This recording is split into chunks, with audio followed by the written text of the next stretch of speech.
Shalom, selamat pagi saudara yang dikasihi Tuhan. Kiranya damai sejahtera dan sukacita dari Tuhan Yesus Kristus senantiasa menyertai saudara sekalian. Sebelum kita mendengarkan firman Tuhan dan renungan, mari kita berdoa. Tuhan Yesus yang baik, sungguh kami mengucap syukur atas kebaikan dan kemurahan-Mu, karena Tuhan senantiasa melindungi kami, sehingga pada pagi hari ini kami dalam kondisi sehat dan baik. Jika sebentar lagi kami akan mendengarkan firman-Mu, urapilah kami, agar kami dapat mengerti perkataan firman-Mu, sehingga firman-Mu menjadi panduan bagi kami untuk melakukan aktivitas kami sepanjang hari ini. Terima kasih Tuhan, di dalam nama Tuhan Yesus Kristus kami berdoa. Amin. Saudara yang dikasihi Tuhan, tema renungan pagi hari ini adalah himpitan membuat iman bertumbuh. Bacaan diambil dari surat Yakobus pasal 2 ayat 22. Demikian sabda Tuhan. Kamu lihat bahwa iman bekerja sama dengan perbuatan-perbuatan, dan oleh perbuatan-perbuatan itu iman menjadi sempurna. Saudara yang dikasihi Tuhan, konon ikan salmon akan lebih enak untuk dinikmati jika ikan tersebut masih dalam keadaan hidup saat hendak diolah untuk disajikan. Ikan yang masih fresh jauh lebih nikmat dibandingkan dengan ikan salmon yang sudah diawetkan menggunakan es. Itulah sebabnya para nelayan selalu memasukkan salmon tangkapannya ke suatu kolam buatan agar dalam perjalanan menuju daratan, salmon-salmon tersebut tetap hidup. Bagaimana cara mereka menyiasatinya? Ternyata para nelayan itu memasukkan seekor hiu kecil ke kolam tersebut. Dan ajaib, hiu kecil tersebut memaksa salmon-salmon itu terus bergerak agar jangan sampai dimangsa. Akibatnya, jumlah salmon yang mati justru menjadi sangat sedikit. Mengapa? Karena ikan-ikan salmon tersebut terus berjuang untuk dapat bertahan hidup dari terkaman hiu kecil itu, sehingga akhirnya mereka pun bisa benar-benar bertahan hidup dengan lebih lama.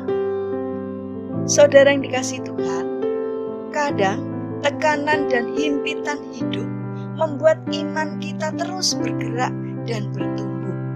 Oleh karena itu, janganlah menyerah dengan setiap masalah yang terjadi dalam kehidupan kita. Himpitan dan permasalahan seharusnya akan menumbuhkan iman dan kepercayaan kita kepada Tuhan. Masih ingatkah kita dengan kisah seorang wanita yang sudah 12 tahun menderita pendarahan yang tertulis dalam Injil Lukas pasal 8 ayat 43 sampai 48. Dalam pergumulan sakit yang dialaminya, sang wanita itu memilih maju dan menjamah jubah Yesus. Ia tidak hanya memilih diam dan menunggu. Marilah kita renungkan apa yang kita lakukan saat permasalahan itu datang dalam kehidupan kita. Apakah kita hanya diam saja menunggu pertolongan Tuhan? Ataukah kita berusaha mencari pertolongan Tuhan dengan melakukan tindakan iman? Saudara yang dikasihi Tuhan, Tuhan ingin agar iman yang kita miliki adalah iman yang disertai dengan tindakan, bukan iman yang hanya duduk diam menunggu. Jadi, mulailah bergerak dalam mewujudkan iman kita kepada Tuhan. Jangan diam dan hanya melamunkan nasib di tengah persoalan yang menghadang. Karena ada kalanya Tuhan izinkan ada hiu kecil masuk dalam kehidupan kita, di mana Tuhan menginginkan agar iman kita terus bergerak, terus melakukan sesuatu, dan pada akhirnya akan membuat iman kita menjadi sempurna. Karena itu, jangan menyerah ketika persoalan menghadang, tapi bertumbuhlah di dalam iman. Milikilah karakter untuk taat kepada Tuhan dengan menaruh percaya kepadanya melalui tindakan iman.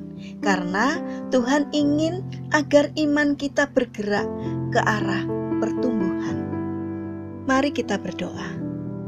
Tuhan Yesus yang baik, terima kasih atas firman-Mu pagi ini yang telah mengingatkan ketika kami mengalami permasalahan, kesulitan dan himpitan hidup, kami tetap mengandalkan pertolongan-Mu karena kami percaya akan kuasa penyertaan-Mu selalu ada untuk kami. Bapa yang baik, kami ingin serahkan untuk seluruh aktivitas kami hari ini ke dalam tangan-Mu. Kami memohon penyertaan dan pertolongan-Mu. Berikanlah juga kesehatan kepada kami dan juga orang-orang yang kami kasihi. Kami memohon kiranya semua ada dalam perlindungan Tuhan. Dan jika ada yang mengalami sakit atau lemah fisik, kiranya Tuhan berbelas kasih untuk menjamah dan menyembuhkannya. Demikian juga berkatilah bangsa dan negara kami, terutama para pemimpin yang Engkau percaya memimpin negeri kami. Kiranya Tuhan berikan hikmat dari surga, sehingga setiap keputusan apapun yang dikerjakan dan dijalankannya seturut dengan pimpinan Tuhan. Terima kasih Tuhan, kami serahkan doa ini hanya di dalam nama Tuhan kami, Yesus Kristus. Amin.